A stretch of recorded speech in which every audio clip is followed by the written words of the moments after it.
আজকে মা করবে চাদা মাছ, তো সেই জন্য তোমাদের সাথেও রেসিপিটা শেয়ার করি। চলো, তো চাদা মাছের রেসিপি।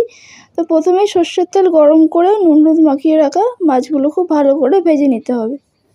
সব মাছ একটা একটা করেই ভাজতে হবে, কারণ এগুলো তো কাটা যায় না, এগুলো বড়ই হয়। তো এরকম গোটা গোটা করে ভেজে নিতে হবে। তারপরে পেঁয়াজ কুচি হালকা ভেজে তার মধ্যে কাঁচা লঙ্কা, গ্রেট করা রসুনের কাঁচা গন্ধ দূর হওয়া না পর্যন্ত ভেজে নিতে হবে। তার মধ্যে গ্রেট করা আদা, স্বাদ মতো লবণ, হলুদ গুঁড়ো, ধনের গুঁড়ো সমস্ত কিছু দিতে হবে। তোমরা চাইলে এখানে জিরের গুঁড়ো দিতে পারো, টমেটো সস চাইলে দিতে পারো, আবার টমেটোও দিতে পারো। সামান্য জল দিয়ে কষিয়ে নিতে হবে যাতে মশলা তলা থেকে না ধরে যায়। সামান্য কাশ্মীরি লঙ্কার গুঁড়ো, গরম মশলা গুঁড়ো। এখানে সমস্ত মশলা দেওয়া হয়ে গেছে, ভালো করে কষিয়ে নিতে হবে। কষানো হয়ে এলে পরিমাণ মতো জল দিয়ে দেবে। পরিমাণ মতো জল দিয়ে ঝোল একটু ফুটে এলে মাছগুলো দিয়ে 5 থেকে 6 মিনিট ফুটে এলে নামিয়ে দিতে হবে।